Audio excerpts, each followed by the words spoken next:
Bueno, muy buenas tardes, espero se encuentren muy bien. Mi nombre es Dani Surk, yo soy curadora del Museo de Ciencias Naturales de La Salle.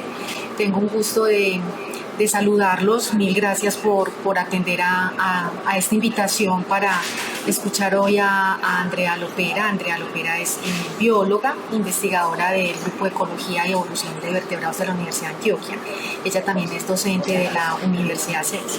Es una experta en bioacústica de aves y pues Andrea, mil gracias por aceptar esta invitación del semillero de formación en investigación Reinventando acá del Museo de Ciencias Naturales de La Salle. Para nosotros es un honor tenerte acá para que nos cuentes acerca de tu experiencia y nos puedas instruir más en este tema de la bioacústica, que es un tema que nos apasiona muchísimo precisamente a los chicos del semillero, a mí. Entonces, bienvenida, mil gracias.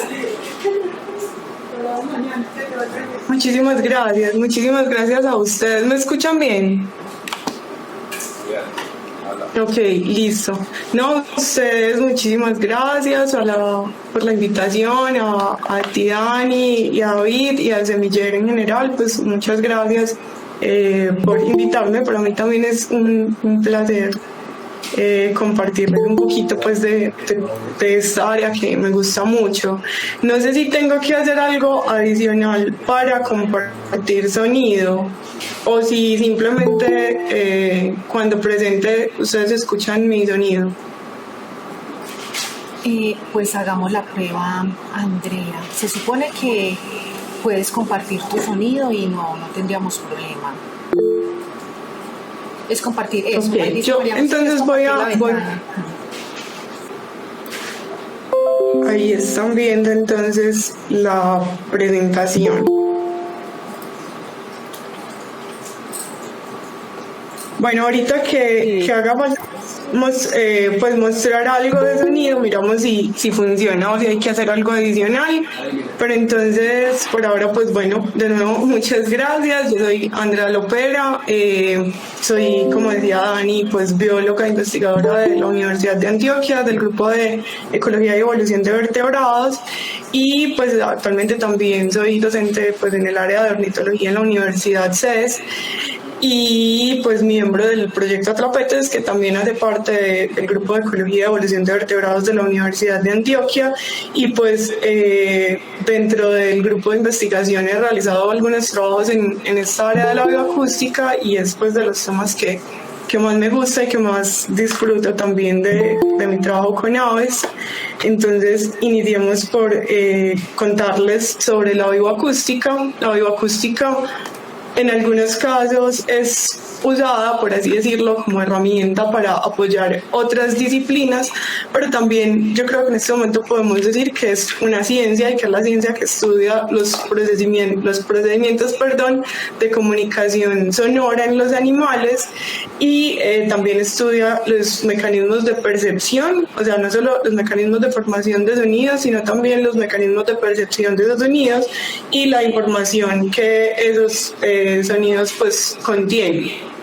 Se estudia en todos los animales que producen sonidos, desde insectos pequeños, como vemos por ejemplo en esta ranita, no tengo el puntero.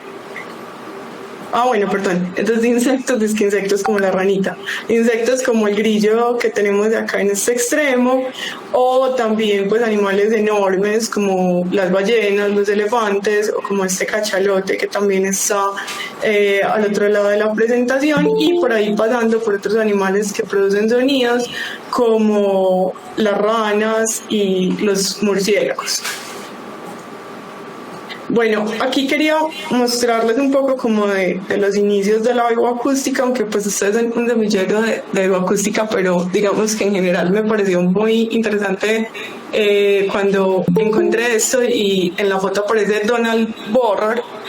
Donald es un era un entomólogo experto en odonata, que son las libélulas, y él es considerado como el padre de la bioacústica, o pues un pionero al menos en la bioacústica, y fue el primero en publicar sonogramas de aves. Él era muy activo dentro de su especialidad, pero también se interesó mucho por los sonidos de aves.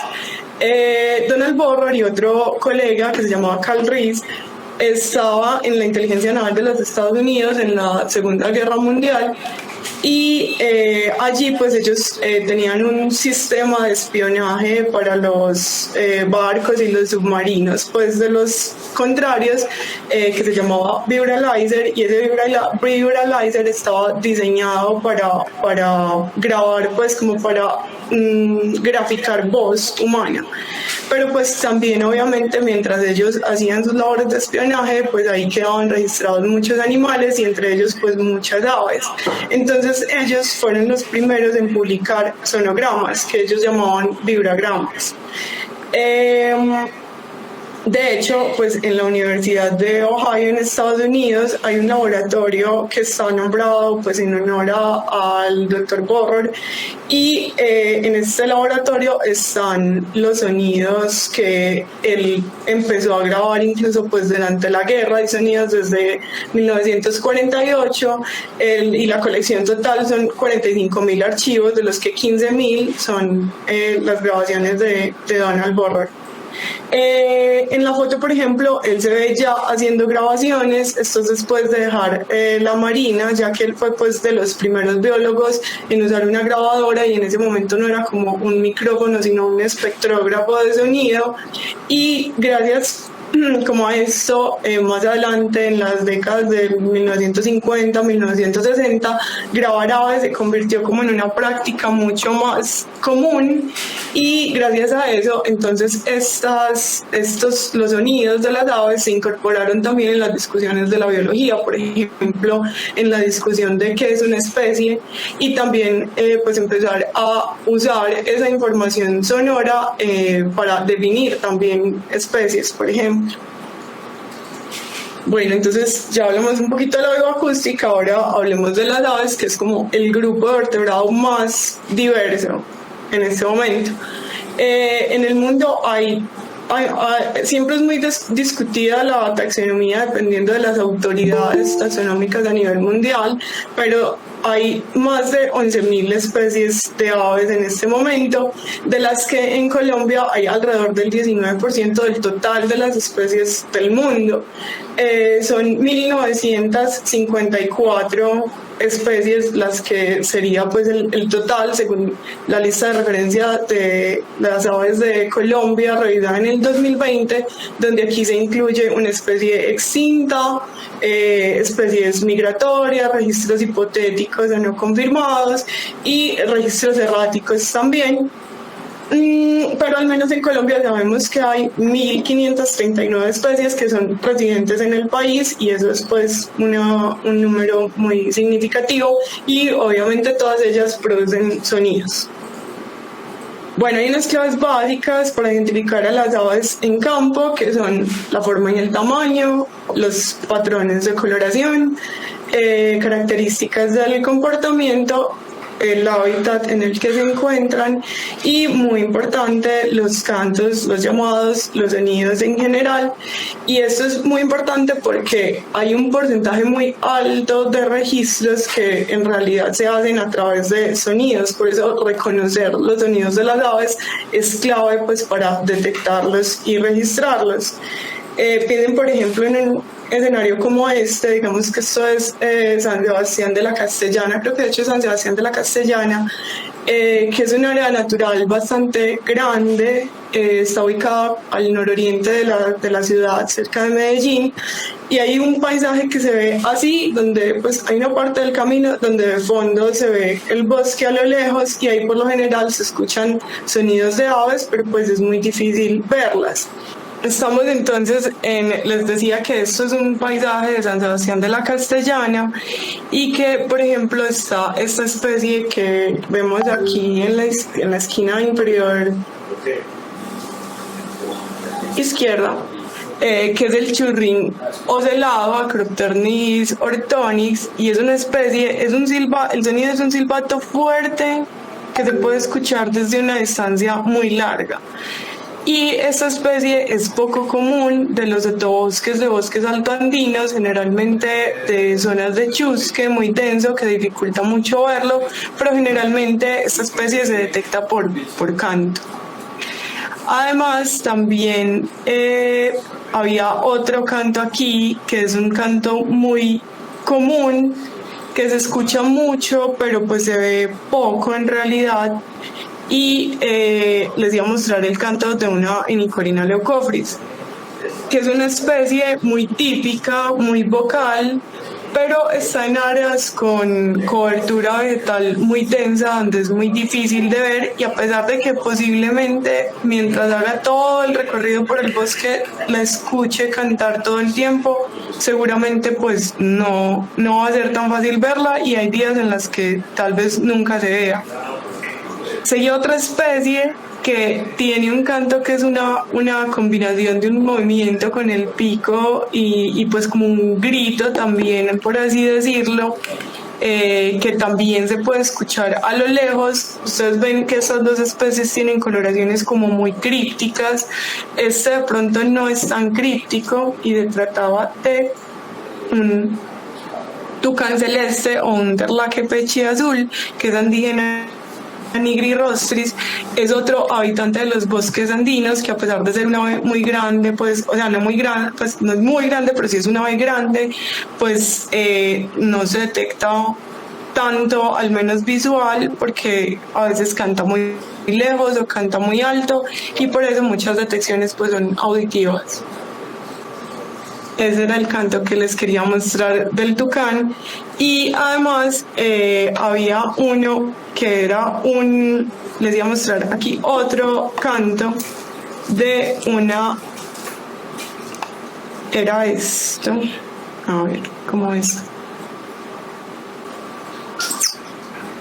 Bueno, este era el primer canto que les quería mostrar de la Inicorina. Ahora sí, profe, sí se escucha. Y este era el otro que les quería mostrar.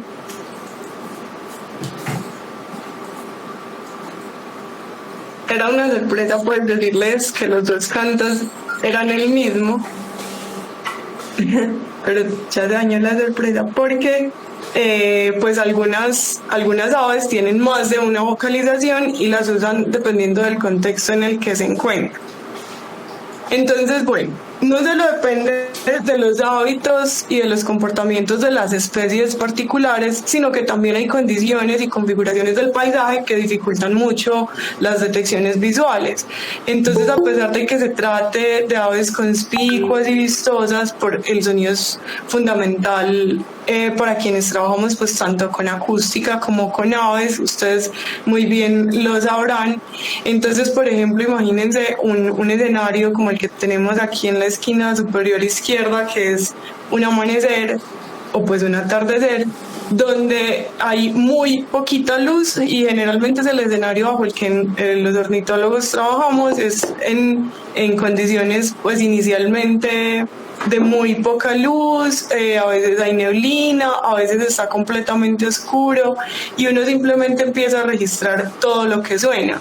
O por ejemplo, en el caso de la imagen de la mitad, que aquí hay muchos paisajes en Colombia donde uno simplemente puede encontrar un día a mediodía lleno de neblina, y eso corta pues como la capacidad de ver a lo lejos y también disminuye mucho como la resolución de los colores, y ahí es súper importante entonces registrar lo que se escucha. O está por ejemplo el cuadro inferior de la izquierda donde simplemente las cosas están cantando a lo lejos y yo no puedo verlas así tenga los binoculares porque están dentro del bosque.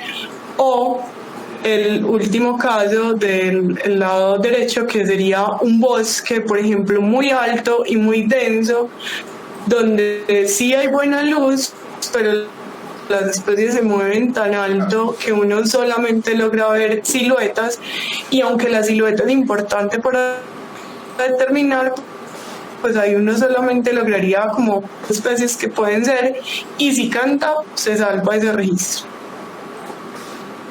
no solo, entonces bueno, hay una cantidad de información importante en esos sonidos y pues en el caso de la bioacústica de aves se pueden estudiar muchos temas y no solo pues se trata de identificar especies, sino que también se puede trabajar a nivel de comportamiento, donde hay por ejemplo muchas señales acústicas que están relacionadas con la defensa del territorio, con establecer dominancias o jerarquías, con alertar a depredadores. Entonces, bueno, acá tenemos unos azulejos, unos Trapis episcopus, que los vemos pues bastante aquí en la ciudad, pero esta especie de la izquierda es una especie que no está en Colombia, es de distribución norteamericana, le dicen tordo sargento, además de que es muy expresiva esta especie, y es que en Canadá estaban denunciando ataques de esta especie porque pues en cualquier momento como que la gente pasaba y ellos se le iban encima, entonces incluso ponían letreros como pasa en Australia con los casuarios, letreros como cuidado, ese pájaro negro de ojos naranjados está atacando a la gente, tengan cuidado, pero pues no entendían que era una expresión del comportamiento porque estaba relacionado con la temporada reproductiva y los niños de esta especie son bajitos, entonces la gente pasaba cerca, seguramente llegues visuales y auditivos, y al no recibir como un alejamiento de las personas, pues los atacaban. Pues los atacaban es muy exagerado, pero bueno. Otro de los temas que se puede estudiar en las aves con los cantos es todo lo que tiene que ver, muchas cosas que tienen que ver con reproducción, por ejemplo, cuándo son las temporadas de reproducción, ya que esto se asocia con cambios en el repertorio vocal de la especie, también con mantenimiento de las parejas. Por ejemplo, hay un artículo de estos que vemos a la izquierda, que son una pareja de Thamnophilus, que el artículo se llama algo así como pareja que canta unida permanece unida, y es porque muestra como el comportamiento del uno y del otro para marcar marcar de cierta manera que esa hembra ya está acompañada por un macho, que el macho ya está acompañado por una hembra, y eso es a través de vocalizaciones. Y también en otros casos, como por ejemplo durante la crianza de los polluelos, hay todo el tiempo sonidos como de solicitud de alimento. Otro tema, por ejemplo, tiene que ver con la fenología, que en el caso de las aves sería como cuándo llegan y cuándo se van las especies migratorias. Entonces aquí tenemos, cuando pauso, me disculpan, que es que estoy buscando los cantos para mostrárselos. Tenemos este Contopus que está a la izquierda, y este Contopus es muy complejo de identificar a simple vista porque hay varios individuos de este mismo género que son muy similares, pero si este animal llega a cantar, pues ya uno sabe que se trata de un Contopus. En este caso es un Contopus pirens o un pibí oriental, y noten que ese nombre común pibí tiene que ver con el sonido onomatopéyico del canto. Y también tenemos esta otra especie que es el Buteoplatipterus o el águila cuaresmera, es la que está a la derecha, y pues una de las formas de saber que ya llegaron, que ya está empezando la migración y ya están llegando a Sudamérica, es escuchar también esta águila cuaresmera, que tiene también un silbido muy característico. Y otro tema importante y pues muy creciente en este momento, en vista de que ha crecido mucho también como este fenómeno de la urbanización, es entender cómo algunas especies parecen también adaptadas a las ciudades. Aquí pues en Medellín lo vemos mucho, acá es impresionante que uno simplemente va caminando y le pasan 2 guacamayas por encima, es muy chévere, pero entonces también hay otros casos donde el sonido de las aves es completamente enmascarado por el ruido urbano o por el ruido antrópico, como se le conoce, y pues cómo finalmente ellas se comunican en ese ambiente es algo que también se estudia dentro de la bioacústica de aves. Y hay otra serie de temas que se pueden abordar, como es por ejemplo la distribución geográfica de una especie a partir de detecciones de presencia o no con sus vocalizaciones. También se pueden hacer estimaciones de abundancia dependiendo de qué tanto cantan, por ejemplo. Se puede rastrear atributos del canto para reconstruir la historia evolutiva de un grupo y proponer relaciones taxonómicas. Se pueden estudiar las variaciones geográficas del canto y usar esas variaciones, por ejemplo, para identificar poblaciones, y se puede también individualizar a partir del canto, es decir, aves de una misma especie con un nivel de análisis pues como más fino, encontrar diferencias entre individuos con vocalizaciones que a nuestro oído sería como lo mismo. Entonces, listo, ¿cómo se registran estos cantos? Digamos que básicamente va uno a los espacios naturales y usa una serie de equipos especializados para esto, que son, por ejemplo, grabadoras, micrófonos, hidrófonos en el caso pues de los mamíferos, en ave poco pues con hidrófonos, y instrumentos que mejoran mucho pues la calidad de las grabaciones, como las parábolas, y todo esto se va a almacenar para posteriormente procesar este sonido. Entonces, bueno, es importante, pues digamos que yo supongo que la humanidad desde siempre ha escuchado a las aves, pero en realidad noten que el desarrollo de la bioacústica empieza una vez estos sonidos empiezan a registrar, y no solamente a escuchar, y almacenar. Por eso otra vez aparece Donald Borrow aquí, porque fue él pues como quien empezó a mostrar y almacenar esos sonidos, y a partir de ahí pues hubo un mayor desarrollo en el área. Bueno, estos sonidos se pueden registrar tanto de forma manual o presencial, o también se le dice activa. Se pueden realizar grabaciones activas, o se puede hacer de forma autónoma o remota o pasiva. Y para cada tipo hay una serie de equipos diferentes. Entonces aquí, por ejemplo, tenemos equipos para registrar de forma pasiva o remota, y son unas grabadoras pues muy chéveres, porque esto permite que usted haga un muestreo en tiempo real, o pues como un registro de los sonidos en campo en tiempo real sin que usted esté interfiriendo en nada. Entonces eso lo hace pues eso tiene un plus versus cuando uno va al campo a hacer registros directos, porque las especies saben que uno está ahí. Yo no sé si ustedes han tenido, por ejemplo, esa experiencia de estar en campo y que un colibrí llega a curiosearlo. Entonces es porque evidentemente uno no es indiferente cuando está presente en el campo, y en este caso estos elementos pues quedan camuflados y es mucho menos la interferencia. Entonces se usan estas grabadoras que son resistentes al agua, o tienen en su defecto pues protección para el agua, para las condiciones ambientales, y uno puede hacer una programación de cómo uno quiere que esto registre en el campo. Entonces yo quiero que registre a tales horas, tanto tiempo.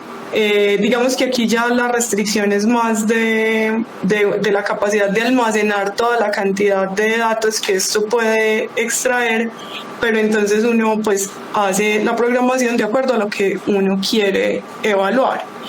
Y les quería también mostrar el salto que ha dado como el avance en el desarrollo pues de estos equipos.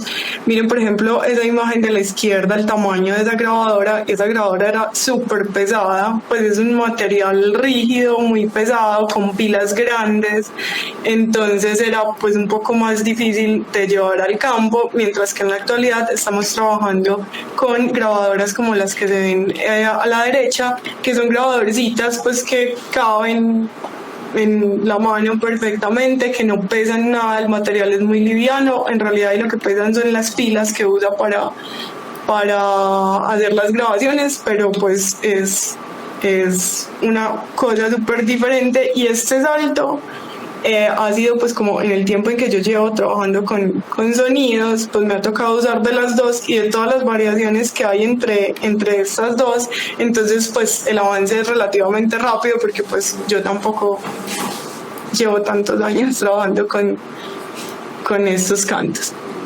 Y estos son los elementos que se usan para los registros activos o los registros presenciales, que son, aquí puse una de las grabadoras más modernas que ya tienen ahí sus micrófonos incorporados, pero también así como en el caso anterior hay muchos tipos de grabadoras, de características, de tamaños, y a veces también depende como del gusto o de la necesidad del investigador, porque uno puede decir, no, definitivamente a mí me funciona más la grabadora que es más grande y que tiene como más posibilidades de variar pues como atributos de las grabaciones, la ganancia o bueno, ciertas uno tiene sus preferencias, pero por ejemplo estas grabadoras nuevas también tienen formas de adaptar el micrófono que se ve a la derecha, que son micrófonos pues altamente sensibles. Entonces lo mismo, depende de usted qué quiere y para qué quiere esas grabaciones,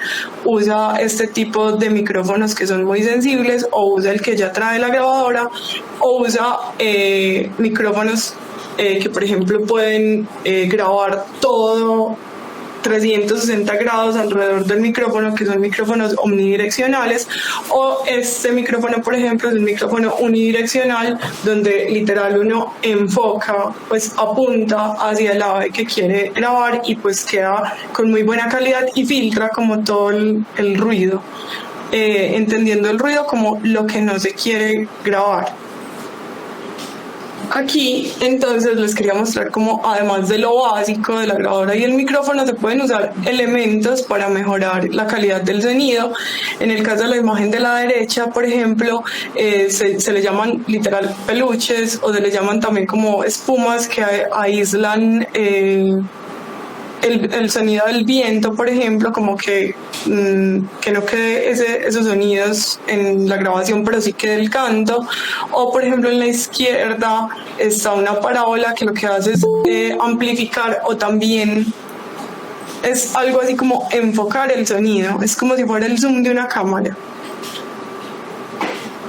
Y generalmente estas grabaciones se monitorean por medio de un audífono, pues ambas tienen como los audífonos completamente puestos, pero uno generalmente monitorea como la calidad de la grabación con un oído y con el otro ubica la fuente pues ahí directa en campo. Bueno, además las aves emiten varios tipos de sonidos. Hay unos sonidos que son mecánicos o instrumentales. Aquí otra vez tenemos, supongo, problemas.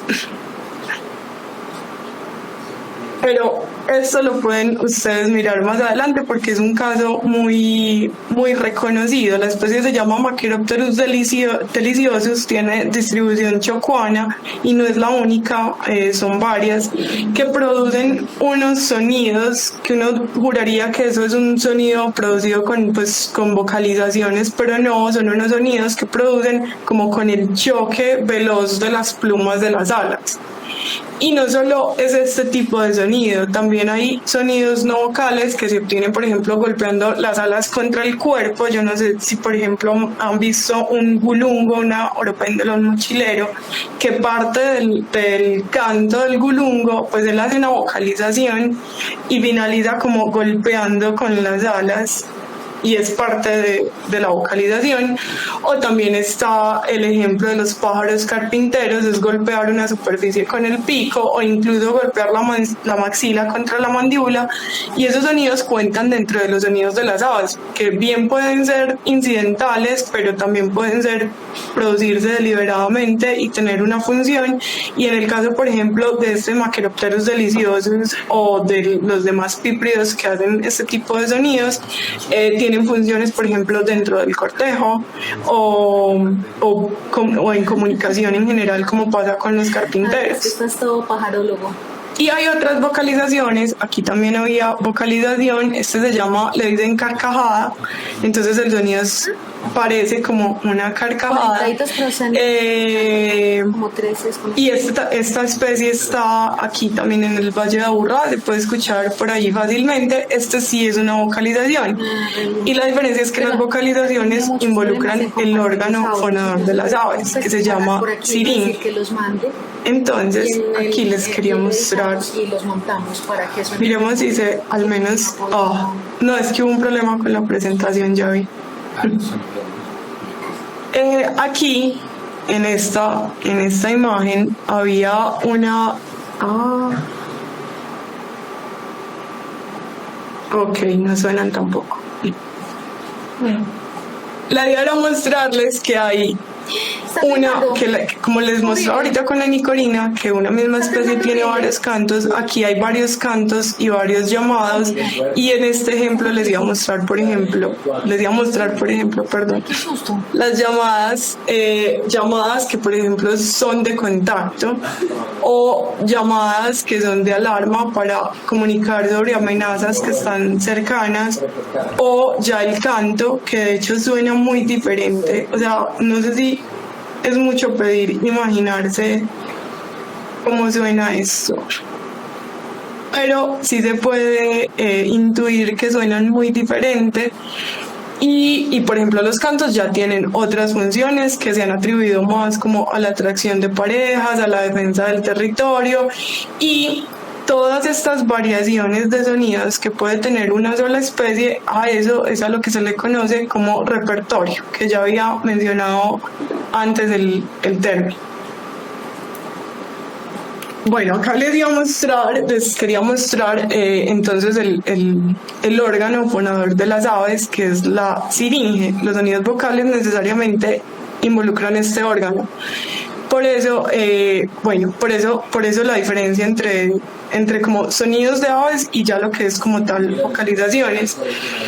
La siringe es similar al aparato fonador en humanos, pero diferente. En humanos son las cuerdas vocales que están en la laringe, dentro de la tráquea, muy cerca de la cavidad oral, mientras que en las aves están entre la tráquea y los bronquios, cerca de los pulmones. Esta siringe tiene una serie como de bandas cartilaginosas y una serie de músculos que controlan el movimiento de este órgano, y puede el aire moverse por dos cavidades. Puede el aire estar fluyendo por dos cavidades que se representan ahí en esta imagen. Es que no sé de dónde sacar el puntero. Y aquí tenemos antes de pasar a esa, les quería mostrar que además esas dos cavidades, por el control de esos músculos, ellos la pueden como estrechar, y cuando la estrechan salen sonidos de tonos altos, o la pueden expandir, y cuando la expanden salen tonos bajos. Pero además, si vemos este corte longitudinal de la siringe, hay unas estructuras internas que son son los labios, son estas estructuras que se ven ahí como en la mitad de la imagen, y esos labios también son controlados por los músculos de la siringe y son controlados de forma diferencial cada lado. Y además cada lado está como especializado en producir sonidos de tonos diferentes. El izquierdo produce tonos más bajos y el derecho produce tonos más altos. Entonces esto es muy impresionante porque es como que una misma especie, o sea, un mismo pájaro en un momento puede cantar por la derecha, puede cantar por la izquierda o puede cantar en simultáneo por ambos, pero en tiempos y tonos diferentes. Eso sería como hacer un dúo con uno mismo, y pues en este caso en las aves se llama bifonación. Es importante que esto no es algo generalizado en todas las aves, esto depende del orden o del grupo de aves, y pues dependiendo de qué tan vocales, de qué tan desarrollada está la vocalización en las aves, pues tiene más o menos cantidad de músculos que controlan estos sonidos, y por lo tanto pues hay más o mayor complejidad también en los cantos.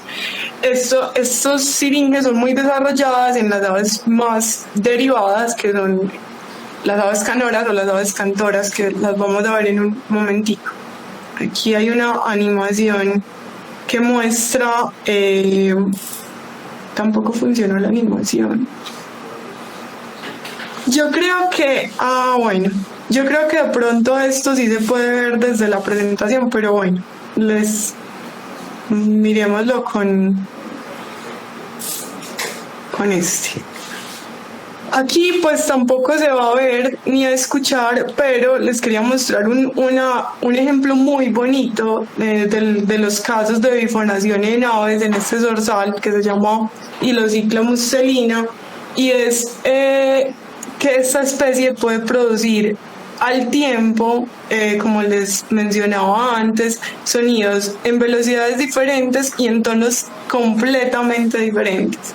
Entonces aquí había pues un fragmento del canto, un fragmento muy chiquito, que cuando uno lo escucha en tiempo real, eso es como un chirrido metálico, pero si uno ralentiza esa grabación, en realidad es como una serie de trinos, pues trinos bajos y notas más puras altas, pero que juntas suenan como si fuera un chirrido metálico. Y aquí pues tampoco va a funcionar el video, pero seguro muchos de ustedes han visto ese ejemplo de las aves del paraíso, que es, yo creo que de las máximas expresiones en control de la siringe de las aves. Y es muy interesante porque pues si pensamos que esto es como comunicación, no solo es, también deben tener un desarrollo cerebral importante, porque no es solo la capacidad de modificar cantos, sino también de entender la información de esos cantos modificados. Entonces, hablando del aprendizaje vocal, pues que es precisamente esa capacidad de modificar cantos, es algo que no es tan común en la naturaleza.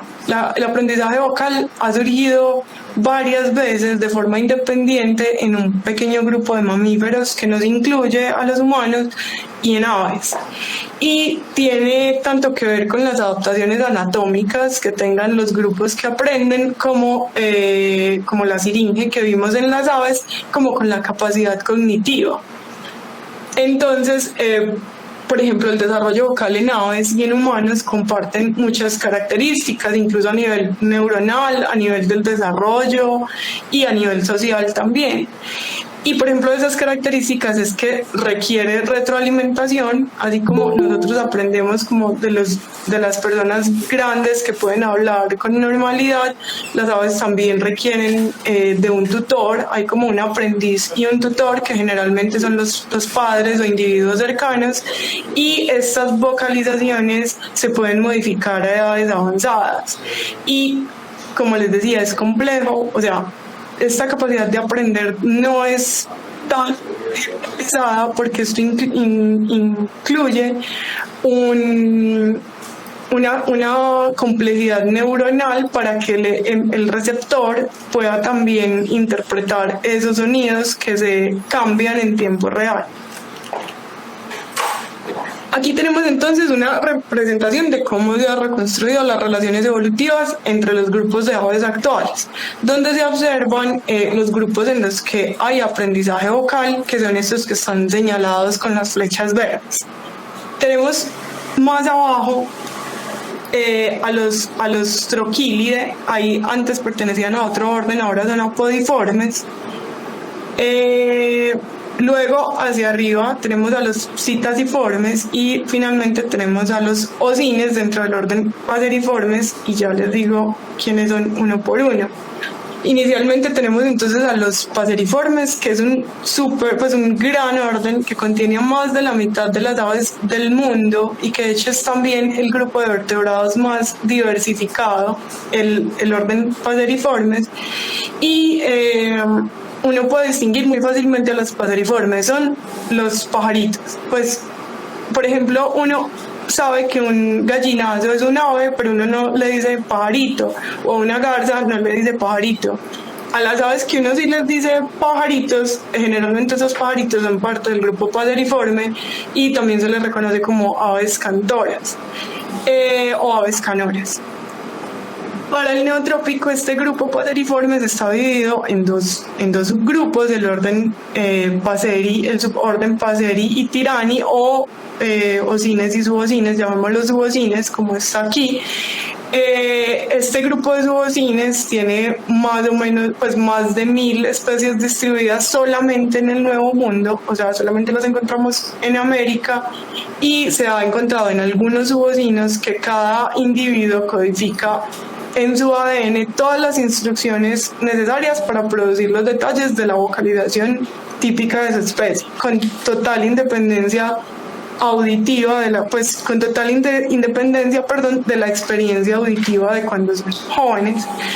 Entonces, esto se ha hecho así con experimentos crueles, como modificarlo para que no escuche y ver de adulto qué tal canta. Entonces se dan cuenta que canta normal. Entonces dicen, listo, este pájaro no aprende porque no tiene como no hay posibilidad de que lo haya aprendido de nadie. Esto es genético. Mientras que los osines es un grupo distribuido en todo el mundo, cuadruplica el número de osines, es también un grupo muy, muy diverso y muy exitoso, y es el grupo dentro de los paseriformes que sí aprende cantos. Entonces aquí, además del componente genético que tienen las aves para reproducir su canto, hay un componente social donde ellos pueden aprender, tienen mucha plasticidad, mucha versatilidad, y generalmente aquí se encuentran las siringes mejor desarrolladas. Y este grupo, pues precisamente se cree que ese éxito de colonizar ambientes y adaptarse a nuevos ambientes, pues tenga también como cierta relación con esa capacidad de aprendizaje y con la capacidad cognitiva. Bueno, luego tenemos entonces a los citasiformes, es el grupo que sigue, los paseriformes son los de más arriba, siguen en verde los citasiformes, que son los loros. Y los loros es el grupo hermano, pues hasta ahora se ha aceptado que es el grupo hermano de todas las aves paseriformes, y por eso están dentro de un grupo que aquí se llama Passerimorphe, pero también se le dice como Psittacopasserae. Entonces este grupo tiene muchas similitudes con la forma como aprenden los subosinos. Ellos también extraen una información en las etapas tempranas de la vida, que es como una fase sensorial. Luego tienen una etapa que en humanos se podría decir una etapa de balbuceo, en ellos es como un subcanto, y luego usan como toda esta información y las vocalizaciones memorizadas para guiar su desarrollo vocal, y finalmente pueden en edades adultas modificar sus vocalizaciones. Entonces muchos autores piensan, o sea, siempre lo que se ha extendido es que el aprendizaje vocal es evoluciona independientemente en estos tres grupos, pero dada su proximidad filogenética, hay autores que piensan que podrían tener un único origen en la base de ese grupo Psittacopasserae. Y finalmente tenemos entonces a los colibríes, que son los que se ven verdecitos un poquito más debajo de la mitad. Y pues si ustedes notan, este grupo de colibríes está muy lejanamente emparentado con ese grupo Psittacopasserae, y pues el ancestro común más reciente podría ser a más de 60 millones de años de edad, donde todos esos grupos intermedios ninguno tiene aprendizaje vocal. Entonces en este caso uno dice, sí, aquí hay una evolución independiente del aprendizaje. Entonces, listo, estos son los troquílides del orden apodiformes que nosotros conocemos entonces como colibríes, y tienen una serie de diferencias en los ciclos de vida y en la forma en la que cantan también, que influyen en esas diferencias en el aprendizaje. Por ejemplo, los Psittacopaserae tienen nidadas grandes y tienen asociaciones más prolongadas como con su familia, mientras que los colibríes ponen invariablemente 2 huevos y muy rápidamente se independizan de sus familiares. Entonces, pues en los Psittacopaserae hay una influencia de los parientes cercanos, mientras que posiblemente en los colibríes no. La mayoría de los Psittacopaserae son monógamos con cuidado biparental, donde los polluelos están como expuestos al canto de su padre, mientras que en los colibríes la forma pues de reproducción generalmente es el sistema de apareamiento, son leks, donde un grupo de machos, leks se le llama como a un grupo de machos que compiten por hembras, y el cuidado es uniparental por la madre, que en la mayoría de los casos no canta. Además, los colibríes no son gregarios, no se congregan, no son tan sociales como en muchos casos los loros o los pájaros, y ellos en cambio tienen como interacciones un poco más agresivas en torno al alimento generalmente. Y además hay algo, y es que ellos no abren el pico, no se ve que ellos están vocalizando con el pico abierto, y eso es importante porque al menos en este grupo Psittacopaserae se ha encontrado que el aprendizaje es multimodal, donde importa tanto la experiencia auditiva como la visual. Entonces, ver como los movimientos de apertura del pico del tutor son importantes en el aprendizaje de los loros y los pájaros, mientras que en los colibríes pues eso no tendría relevancia en vista de que ni siquiera se ve abrir el pico. Bueno, entonces aquí quería hacer pues como un repaso chiquito sobre lo que es el sonido para contextualizar la forma como se analizan los cantos, y aquí otra vez no aparece lo que les quería mostrar. Bueno, acá solamente se veían como ondas de aire entrando al oído, pero entonces el sonido es una onda viajera y longitudinal. Es una onda mecánica porque necesita un medio para propagarse, viajera porque se esparce por el medio, y longitudinal porque se mueve paralelo a la dirección de propagación. Y entonces bueno, digamos que el proceso de audición es básicamente que estas ondas se van moviendo, transmitiendo esa energía a través de las partículas de aire, llega al conducto auditivo externo, se percibe por la membrana timpánica, esas vibraciones luego son percibidas por los huesecillos que tenemos en el oído, que son el martillo, el yunque y el estribo. De ahí pasa a la ventana oval, a la cóclea, entra en contacto con unos líquidos que hay dentro de la cóclea que se llaman perilinfa y endolinfa, y ahí hay unas células receptoras o células ciliadas que transforman como esa energía mecánica en energía eléctrica, y esto lo pasa al nervio auditivo, que lo lleva a la corteza auditiva, y finalmente uno percibe el sonido. El sonido tiene entonces 4 propiedades. Digamos que la más evidente es la duración, que denota pues sonidos largos o cortos, es como se percibe la duración del sonido. Y también está la intensidad del sonido, que está relacionado con la amplitud, es la cantidad como de energía acústica que contiene un sonido. Bueno, también otra propiedad es el tono. El tono está relacionado con la frecuencia, indica como la velocidad de las variaciones de presión por segundo, y esa frecuencia se mide en hercios. Entonces, como que por ejemplo 20 hercios es 20 ciclos en un segundo, y el oído humano puede escuchar entre 20 hercios hasta 20.000 hercios.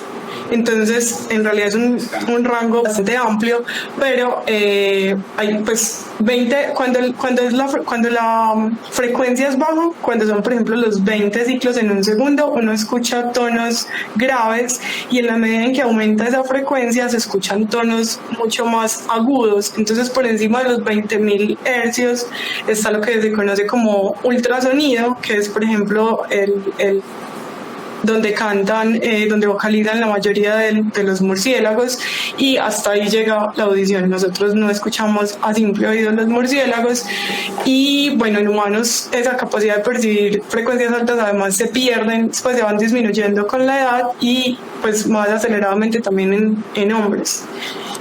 Otro atributo, otra propiedad del sonido es el timbre, que es muy interesante porque es como lo que permite distinguir entre dos sonidos que tienen un tono igual y una intensidad igual. Es decir, si dos instrumentos son tocados en la misma nota, con el mismo volumen, pero uno es una guitarra y otro es un piano, uno es capaz de diferenciar la guitarra del piano, así estén tocando la misma nota. Y esa capacidad de diferenciarlos, eso es lo que da este atributo del timbre. Bueno, aquí tenemos entonces una representación de estos atributos, donde por ejemplo cuando en la parte superior hay una visualización de cómo es como la presión del aire. Cuando hay menor presión suena menos fuerte. Cuando hay más presión, entonces hay un mayor volumen, por así decirlo. Y en la gráfica inferior, en la parte inferior, entonces tiene que ver con la frecuencia, como les decía, a menor número de ciclos o menor distancia entre los picos, hay tonos más bajos, mientras que entre menor distancia entre los picos se van a escuchar tonos más agudos. Y hay unos software para analizar estos cantos, pues en general yo personalmente debe haber muchos y seguro funcionan muy bien, pero yo personalmente uso estos dos. Es Abyss Bioacoustics, que tiene una versión light con muchas funciones, pero tiene una versión con más funciones, que es una versión paga, donde incluso hay como una medio automatización de los análisis, y está Raven Pro, que es súper buena, es desarrollada por el laboratorio de Cornell, y es súper buena porque a uno uno explica por qué quiere usar Raven Pro y le regalan esta versión. Entonces eso es lo chévere de esta versión, y son los software que se usan pues para procesar los cantos, y estos software permite ver los cantos de diferentes formas. Entonces, por ejemplo, aquí vemos un oscilograma, que es básicamente una figura que representa cambios de amplitud en el tiempo. En el eje Y tenemos la amplitud y en el eje X tenemos el tiempo, y aquí uno fácilmente puede calcular cuánto dura un sonido, cuánto dura la pausa de un sonido, cuánto es la duración de un canto, o qué tan fuerte suena en qué puntos. Tenemos aquí una representación de un espectro de poder a la derecha, y ese espectro de poder es una representación gráfica de un perfil de frecuencias en un tiempo. Lo mismo, tenemos de un lado las frecuencias, del otro lado tenemos... Bueno, aquí acabo de notar algo, pero en un perfil de frecuencias uno podría detectar, por ejemplo, las frecuencias pico, que son como las frecuencias más altas dentro de una sección de un canto. También tenemos los sonogramas, que es lo mejor, porque los sonogramas nos dejan ver como todas las propiedades del sonido. Entonces, en el eje vertical tenemos la frecuencia, en el eje horizontal tenemos el tiempo. La intensidad, que correspondería como a la amplitud, se puede ver según la intensidad del color. Y en algunos casos, como en el siguiente, vemos unos sonidos superpuestos que corresponde como al timbre de los sonidos. Bueno, aquí era un canto de un pitangus, ese de un bicho fue, yo creo que se lo conocemos.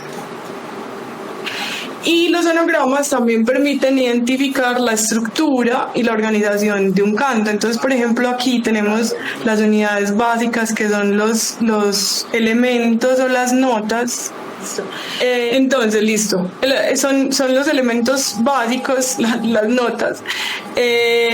Agrupación de esos elementos, entonces, formarían sílabas similares formarían frases y todo ese conjunto de frases formaría lo que es el canto. Eso es en este canto que es complejo, pero tenemos ejemplos como este otro canto donde no hay pues como tanta, son simplemente notas y la diferencia es netamente temporal. Las notas son similares, aunque aquí ampliadas se notan las diferencias, pero son notas muy similares donde se diferencian temporalmente, hacen unas pausas largas, entonces a esas notas entre pausas se le puede llamar estrofas y el conjunto de estrofas es lo que sería el canto. Aquí sonaba esa mirla, esta es la representación gráfica de un canto de Turdus in Nobilis, que es un canto pues muy sencillo pero muy bonito, ustedes pueden ver ahí que es bastante elaborado. Y también les quería mostrar pues rápidamente que en realidad las frecuencias máximas es algo muy intuitivo, es el punto máximo donde llega la frecuencia, igual que la mínima, el ancho de banda es la diferencia entre ellas y la frecuencia pico es como si fuera la tilde de una nota, como donde hay mayor energía dentro de la nota. Bueno, aquí entonces les iba a mostrar también un trabajo que hicimos con el profesor Héctor Fabio Rivera que tiene que ver con lo que les mencionaba antes del ruido urbano. Entonces queríamos saber si hay una diferencia entre la respuesta de ocinos y subocinos, que recuerden que son las aves que aprenden y las que no aprenden, frente al enmascaramiento de la comunicación por ruido antropogénico, dado que estos dos grupos tienen diferentes mecanismos de adquisición del canto. Para esto nos basamos en esta hipótesis de adaptación acústica que dice que para mejorar la eficacia en la comunicación, las aves modifican las características de su vocalización de acuerdo a la estructura del hábitat.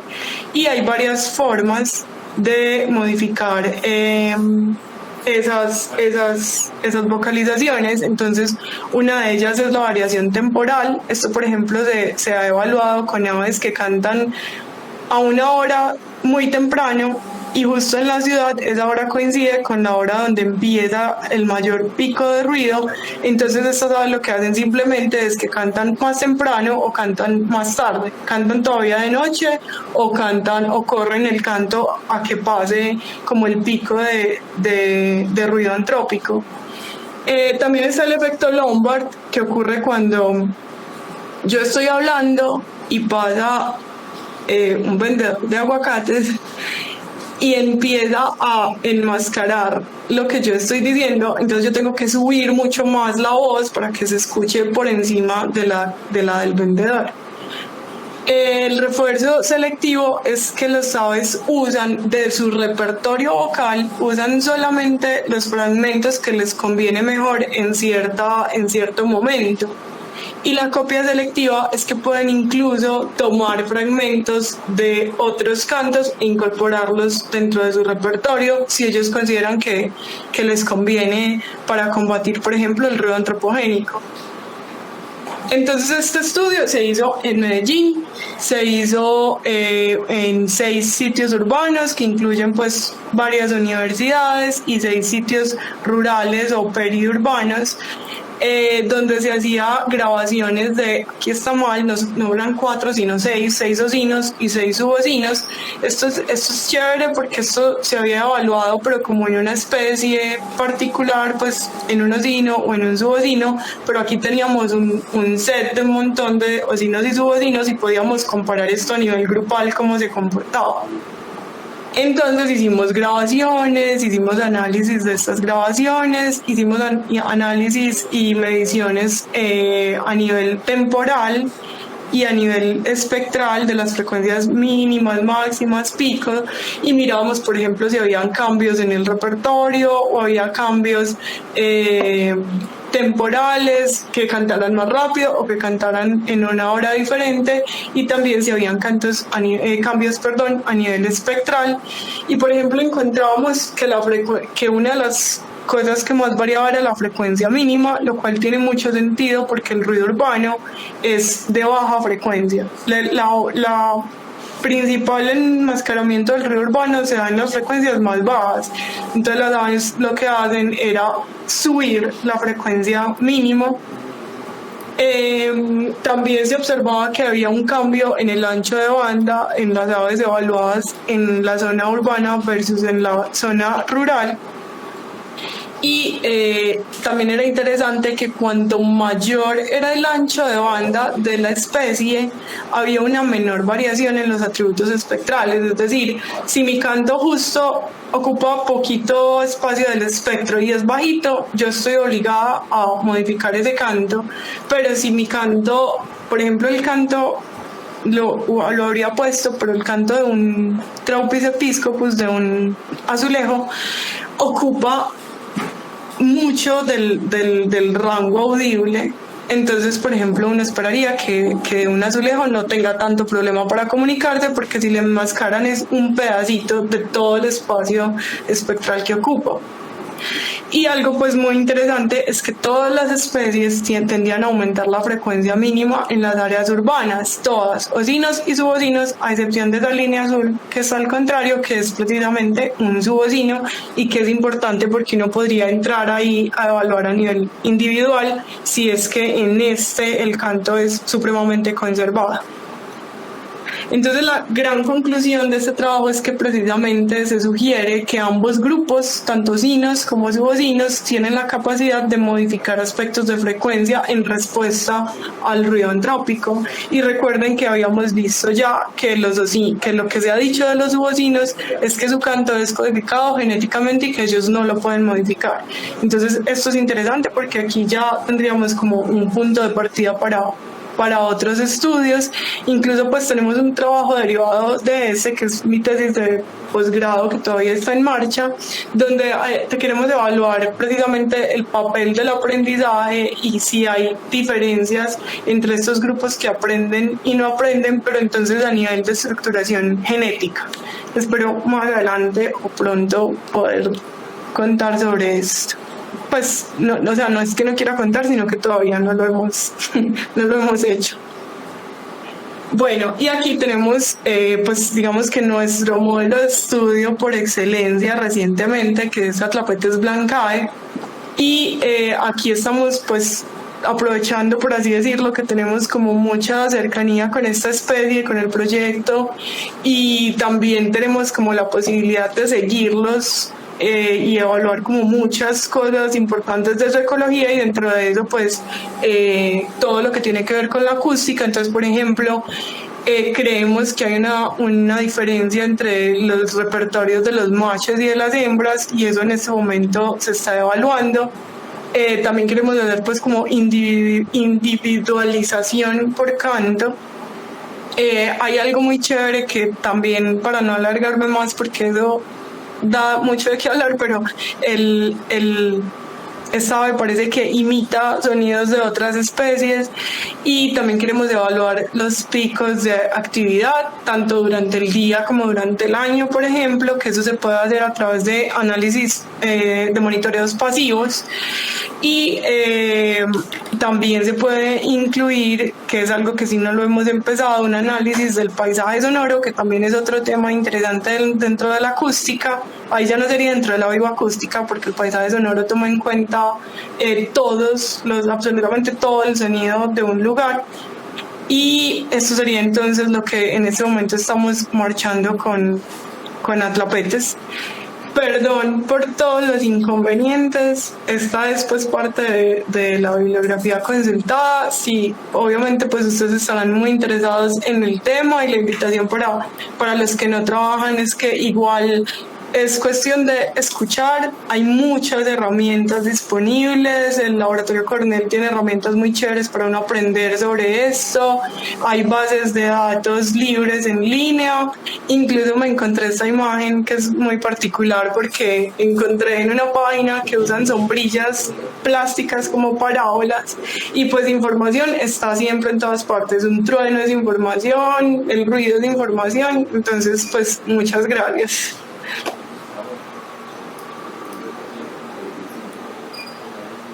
Andrea, mil gracias a ti. Ay, no, qué pena con ustedes que como la mitad fue solucionando inconvenientes. Tranquila, no te preocupes por eso.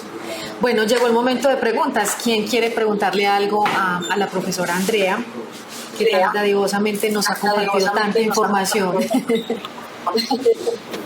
Sí, después me di cuenta que acústica daba era demasiado. Bueno, por aquí Jefferson, Julián, a ver, Jefferson. ¿Quién pueda, Jefferson? Hola, buenas noches, ¿me escuchan? Sí, buenas noches. Andrea, muchas gracias por tu charla, muy chévere. Tengo una pregunta en el trabajo que nos estabas mostrando. ¿Tuviste forma como de identificar algún umbral para la avifauna en donde a partir de eso empieza a tener una afectación, ya sea conductual o fisiológica? La fauna, o sea, producto del enmascaramiento acústico, no solo frecuencial, sino también, por ejemplo, en cuanto a niveles de presión sonora.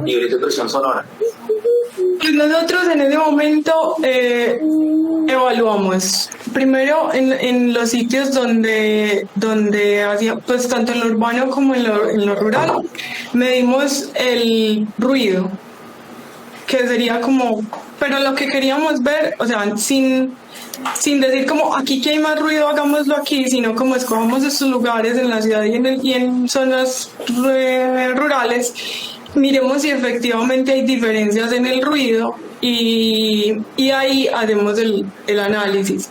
Entonces, en realidad, nosotros pues a veces en ese momento, por ejemplo, no había al menos para mí no sonaba tanto todo esto de los paisajes completos, entonces de hecho lo hicimos muy a propósito frecuencial porque pues trabajar con otros atributos incluía muchos problemas en la toma de los datos.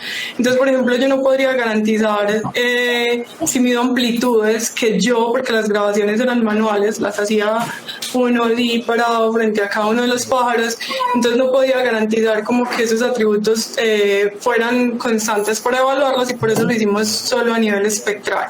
Ok, o sea que y lo hicieron por fuentes, o sea, en la parte abiótica caracterizaron fuentes también. Fuentes de emisión, fuentes de emisión en lo abiótico. Sí. No, nosotros solamente dijimos, aquí hay bastante ruido y aquí hay menos ruido. Ok, como cuando lo ves en paisaje sonoro, esta es la antropofonía total. Sí, porque nosotros lo que con un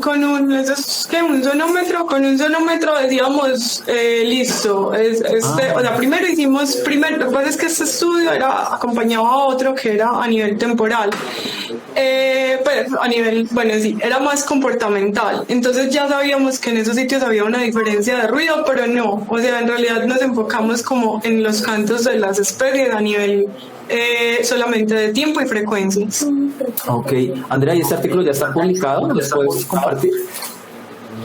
Es que este artículo se está publicando en conjunto con o sea, es una fusión entre una parte comportamental, esta parte acústica y una parte filogenética, y lo llevamos, pues, y no está publicado todavía. Okay. Pero sí, ahí estamos en eso. Claro que sí, apenas esté, yo te lo comparto. Vale, muchas gracias, Andrea. Con mucho gusto, a ti. Mil gracias, Jefferson. Julián tiene por acá levantada la mano. No puede. Buenas, Andrea, pues, Muchas gracias por la charla, es muy interesante. Hablando como la última parte que explicabas de lo del proyecto de la Tlapetes Blancae, te quería preguntar, tú mencionabas como algunas problemáticas que estaba pues, para detectar como el audio de él, sí, por su canto, pues su diferente canto, y que decía lo de que imitaba y la diferencia entre macho y hembra. Entonces, o sea, tú dirías que sí sería posible de pronto hacer un detector o alguna parte del canto que fuera parecida, o sea, si había como alguna parte representativa del canto que fuera común entre todos, o no tendrías claro. Ok, o sea, lo que pasa es que esta especie es porque, claro, o sea, por la novedad de la especie, de que es una especie redescubierta, está distribuida en un sitio muy pequeñito en Antioquia, pensamos que ya está extinta y que no la íbamos a volver a ver, y no conocíamos nada del canto ni de nada de la ecología de la especie. Entonces digamos que nos centramos en ella, y eso hace que uno empiece a detectar cosas. Por ejemplo, esto de imitar, de que las aves imiten los cantos de otras especies, esto se había encontrado, por ejemplo, en eufonias. Yo no sé cómo será como los nombres comunes de eufonias, yo creo que le dicen calandrias. Entonces en esas calandrias o en unos semilleros se había notado que ellos ahí dentro de su repertorio pues están cantando, y ahí uno empieza a escuchar como, ay, eso parece un grupo ornita, ay, eso parece una de la etnia, pues como que mientras cantan meten información de otras cosas. Eso yo no había leído nada de que estuvieran en Atlapetes o en un grupo similar, pero como le tenemos los dos puestos encima, entonces nosotros ya sí nos hemos dado cuenta de que hay imitación dentro de Atlapetes, y también como estamos tan pendientes de la especie, nos hemos dado cuenta que hay un canto que es como el básico, el que uno escucha, que posiblemente lo emitan machos y hembras, pero también hay un canto que lo hemos escuchado en temporada reproductiva, que es como un despliegue mucho más elaborado, mucho más largo, donde ellos incluso se suben en un sitio alto y a vocalizar desde allá, y eso, según lo que hemos visto, lo hacen los machos. Entonces en realidad o sea, si la ave suena, uno dice sí, eso es Atlapetes blancae, pero ya si uno se va así a la mínima resolución, empieza a encontrar un montón de particularidades, y eso seguro puede pasar en muchos paseriformes. En muchos paseriformes en los que uno se interese, uno puede interesarse por una especie y empezar a observarla y escucharla mucho, y darse cuenta de que hay un montón de variaciones de las que pues uno no se percata porque no hay tanta gente como estudiando tan de cerca las especies. En esta especie la cercanía, pero uno sí reconoce el canto pues de machos y de hembras sin problema, y esto de la imitación no suena exactamente igual a como suena el ave pues de la que en realidad es el canto, sino que lo mismo, ellos están ahí haciendo su despliegue, y mientras va cantando mete como un pedacito de una mirla, como un pedacito de un balco, un pedacito de otra cosa, pero es como en su tono, en su timbre.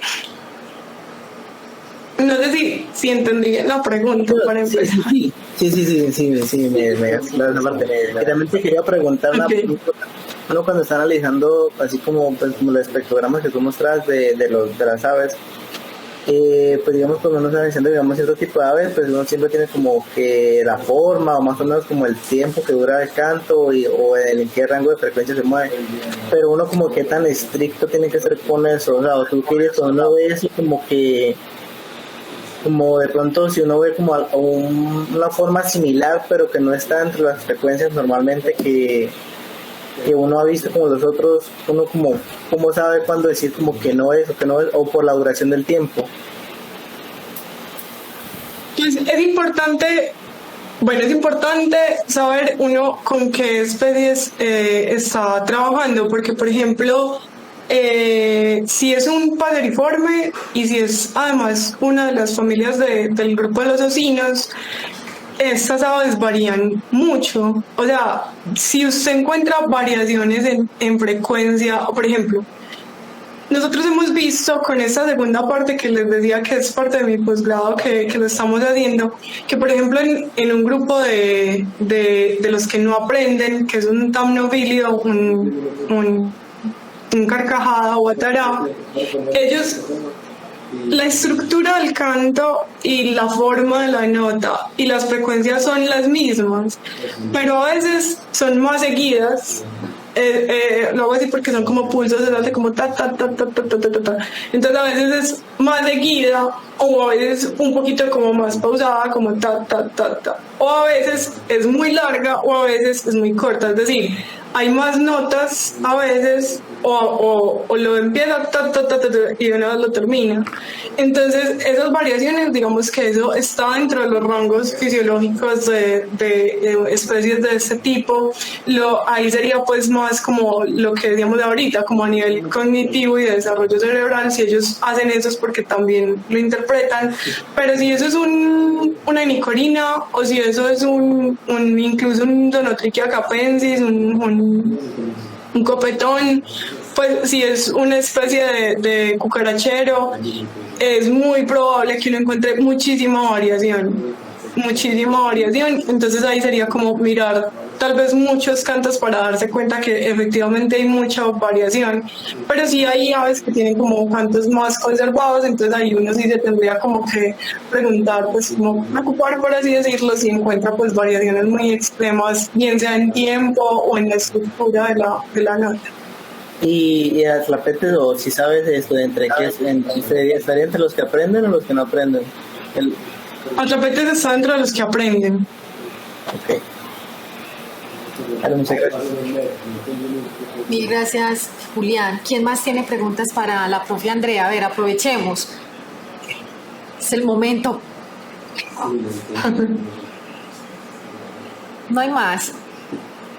Bueno, de pronto que no ven ahí esto, cuando uno mira como cuando se cortan los audios, como cuando cortan el canto, eso porque pues como para el análisis uno como hace ahí como para así identificar como que si era el canto, de pronto no confundirlo con algo más o ahí no. Eso es un problema. Por ejemplo, lo que les decía, hay muchos bibliotecas libres de canto y es genial porque uno ahí tiene acceso a un montón de información, pero esas bibliotecas por lo general dan la opción de que uno diga si ha modificado el canto, porque a veces los cortan, como tú dices, o les aumentan la amplitud para que se escuche más, o les hacen como cortes del ruido para tratar de que el canto quede mejor, y eso debe quedar escrito ahí dentro de la descripción del canto para uno saber si usa o si no lo usa, porque si uno no reconoce de pronto bien una especie y además el canto está modificado o está cortado, pues eso para uno sí representa un problema. O a veces hay cantos que es muy difícil grabar completos. Por ejemplo, un canto de un bichito que repita un pedacito y vuelve y lo repite y vuelve y lo repite, pues uno puede grabar tranquilamente. Pero por ejemplo hay una especie que se llama Microcerculus marginatus, que le dicen el buscatono, que el canto es muy largo en el tiempo, pero se compone de notas pequeñitas que él va sonando cada cierto tiempo y varían. Entonces al inicio el canto es alto y empieza a bajar, empieza como un pitico alto y baja y luego empieza piticos como en diferentes, pues unos altos, otros bajos, unos altos, otros bajos, y así alarga. Entonces agarrar ese canto completo es súper difícil, porque cuando uno lo escucha pues ya hizo la parte que es alta y baja, pues que es alta y empieza a bajar. Entonces sí puede ser pues un problema cuando están modificados o cortados. Dale, muchas gracias. Gracias, con mucho gusto. Ana Ávila levantó la mano.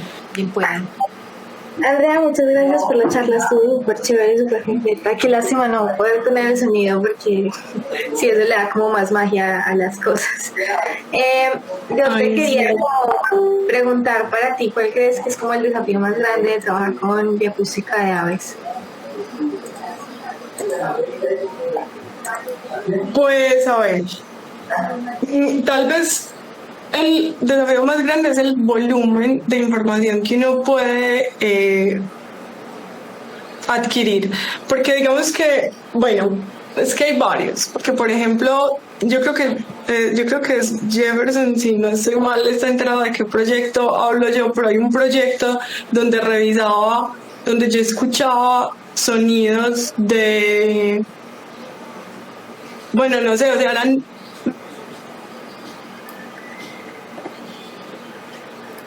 no, a pesar de que un muestreo había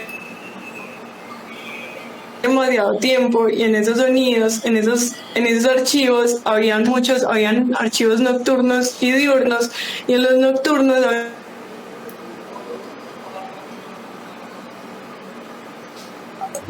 Soy yo, los grillos siguen como en la cabeza como 3 días más. Entonces es complejo a veces por el volumen de información. Por suerte, en este momento, como todo eso va avanzando a la par, hay un montón de software, por ejemplo en R y en otros software, se puede hacer como análisis automatizados o búsquedas puntuales de información espectral puntual dentro de un set enorme de datos. Porque uno diría que es difícil, por ejemplo, puede ser complejo ir al campo y grabarlos, pero es muy, pues uno disfruta mucho hacer eso, pero ya cuando uno tiene ese volumen de información, eso sí es un poco complejo. Yo creo que es el reto más grande, es ser capaz de analizar al tiempo que se obtiene esa información, porque si seguimos con tanta tecnología para grabar, pero poca tecnología para analizar, pues toda esa información se va a quedar ahí sin procesar.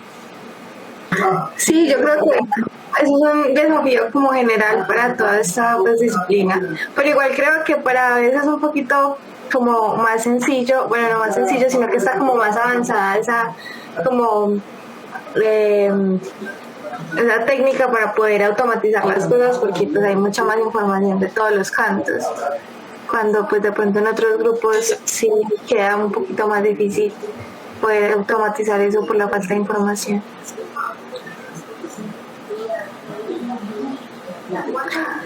No sé si se le fue el internet a Andrea o a mí. No, dejé de escuchar a Andrea. Ella volvió. No me escucho, es que me alejé tal vez mucho del computador. ¿Ahí? Ahí ya te escuchamos, sí, profe. Vale, listo. No, sí, total. Pues aunque las aves hay muchas, pues son muy carismáticas y la gente las conoce mucho, les gusta mucho, entonces hay mucha más información de aves, pero también es muy complejo lo que les decía, o sea, una sola especie puede tener un repertorio muy amplio y además variar entre sexos, entre edades, a nivel geográfico puede variar, entonces sí, también tiene su complejidad por ese lado.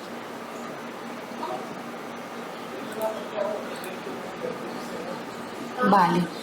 ¿Quién más tiene preguntas para Andrea?